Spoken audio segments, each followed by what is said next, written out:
Hey, SPC-205, coming in with some sort of summaries. These are some notes. You can see that it's even something I ripped out of a notebook.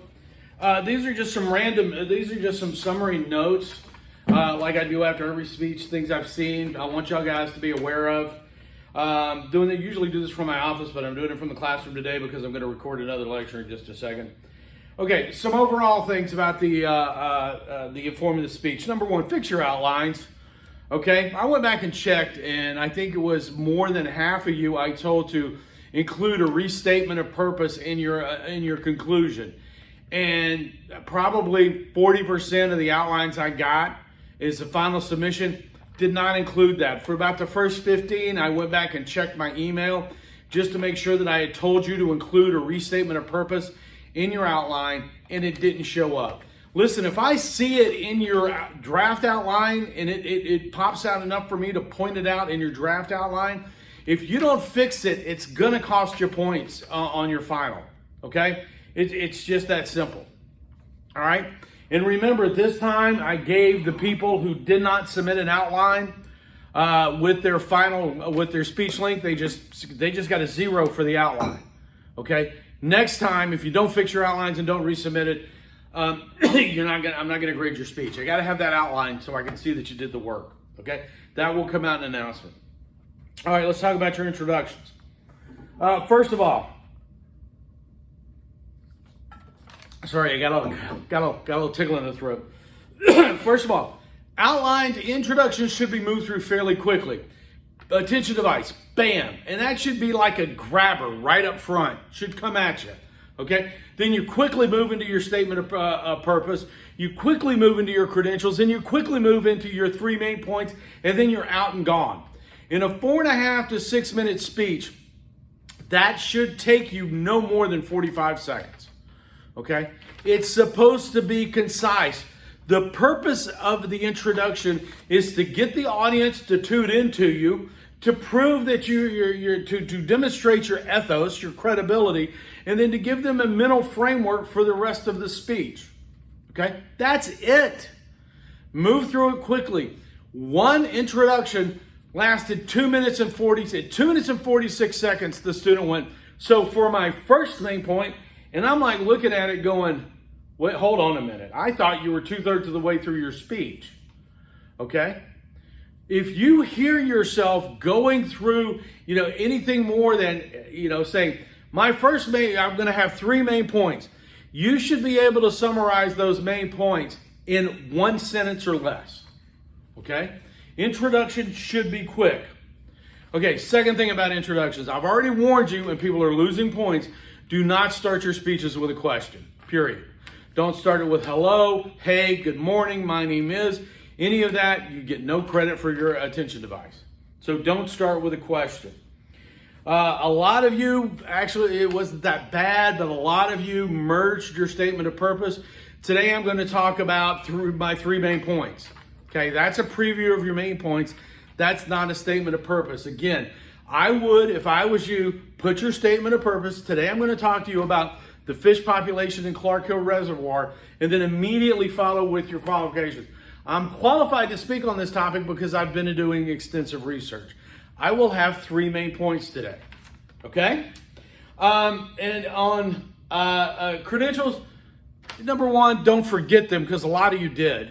And number 2, don't discount your own credentials, okay? Because if you discount your own credentials from this point forward, you will get 0 points for it. And it sounds something like this. Today I've been, I'm qualified to speak on this because I've been researching it for a day, okay? A couple of hours. I've been researching it, and this, I don't remember if this happened this time, but it's happened a lot in the past. I'm no expert on this topic, but I have been doing research. Okay, don't do that. Don't disqualify your own credentials. All right, let's move to the body of the speech, okay? Actually, overall, it was pretty good. A lot of people are getting a little muddied on the subpoints. You need to really focus on subpoints and making sure when you do your note cards, you should have what you want to cover in your subpoints written down there. I saw many of you with just like, and I watch how you use your cards. You would use like one side of two cards, which means the only thing you have written on those cards is your main points, okay? And what happens is you give a concise main point, and then you just sort of start rambling around and you backtrack and you cover and you get a lot of ums and ahs, and then you hit a good solid transition to your next main point, and then you just sort of, well, there was a, for my fish population speech, my second main point is going to be the results of the fish population survey from 2015.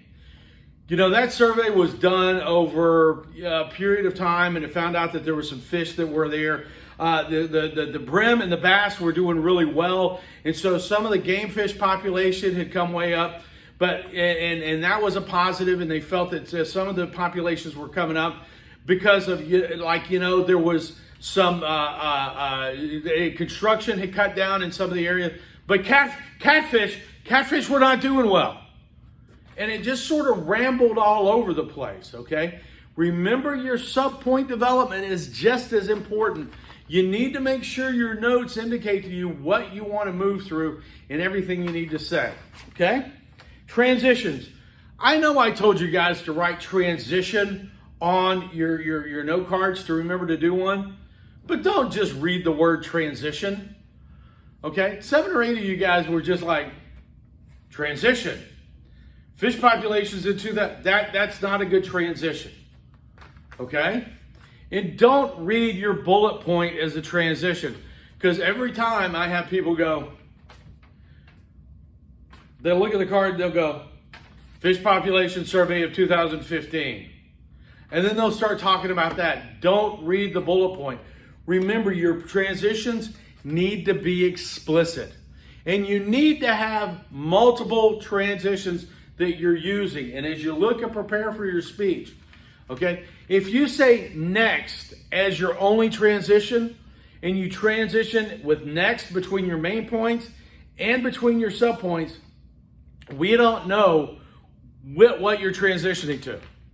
Did they just go to a new subpoint or to a new main point? So again, I'm gonna stress verbal and nonverbal transitions. Pause. Now my second main point is going to be, okay? Cite your sources. Doesn't make any difference to me. You'll get credit in the outline. I usually have 5 points for your evidence, okay? A lot of y'all are putting your evidence in and highlighting it, but you're not sourcing it in your outlines. And I let you get away with that. But if you don't cite it in the speech, it doesn't count on the rubric as part of your speech grade. Just because you've cited the sources in the outline, your audience is never going to see the outline. So if you didn't cite the sources, even though you have the information, if I look at your outline and say, fish populations dropped by 72% according to the Georgia Department of Wildlife, okay? That's right there in the outline. If you don't say the according to Georgia Department of Wildlife in the speech, you're not going to get any credit for it, okay? All right, conclusions. I'm going to say it again. Restatement of purpose, separate and distinct from your review of your main points. Okay, don't know why that's so hard, but again, it just seems to be. All right, finally on delivery. The one thing about delivery is the same old thing. I'm getting more relaxed about elbows. No, it used to be I would say elbows have to be here or have to be, your arms, hands down to your side. But what I've begun to accept is elbows can be flexed for most of the time.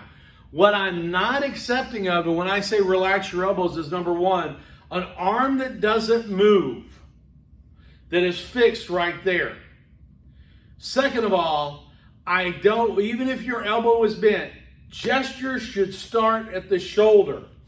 I got a lot of you out there that are literally welding your elbows to your sides and gesturing like this, okay? Gestures start at the shoulder. They are outside the body. The further away from the body, the more dominance you show in front of the audience and the more power you demonstrate in front of the audience. Gesturing like this shows defensiveness and timidity in front of the audience. Okay? So number one, the arm that is not holding the note card. And I will say this, talking about rambling in your subpoints, I will say this, fewer and fewer times that I have to release the cards. That is improving, and you guys have probably been the best of all of the classes on that. Okay? So, but this arm should routinely drop to your side. You can put it in your pocket, but don't leave it there constantly. Okay? But even if you are going to hold your card like this, you have to gesture from the shoulder, not from the elbow. Okay? Not this, this. And also, still having a little problem, I've got to step way back for this. A lot of y'all are gesturing out here. My third main point is going to be, gestures should be chest to shoulder high. They should be up high so people can see it. Okay? All right, that's the main points I had. Listen, I will tell you, again, it's my job and the nature of my job that I wind up picking on all the negatives, and I give you the negatives. Actually, I was well pleased with the speeches this time. In fact, again, I told y'all last time on the ceremonial introductory speech, I gave 2 50s out of 50, and I never do that. I had a 75 out of 75 this time. I had a bunch of 74s, 73s, and 72s. So, you know, more people came in with A's in this speech than I think I've had in a long time. So overall, you guys are getting it, okay? And again, for the outlines, man, because this is the first real outline people's turn in, I have given 5s on outlines. I had an outline turn in one time that I wouldn't accept because it was so bad. Everybody is getting like 15s and above, almost everybody, and I don't think I had anybody that went below a 13 out of 20 on the outline. So the outlines are looking pretty good. Just put your restatement of purpose in the conclusion, please. Okay? Make sure you show your evidence. But the outlines are good, and usually when I see a good outline, I'm going to see a good speech. A lot of good grades on the speeches this time. So that's, you know, look at the rubrics. If you have a question, shoot me a note. I will be happy to discuss it with you. Don't say, you know, don't send me any vague things. What can I do better? Ask me specific questions about what you saw in the rubric. Okay?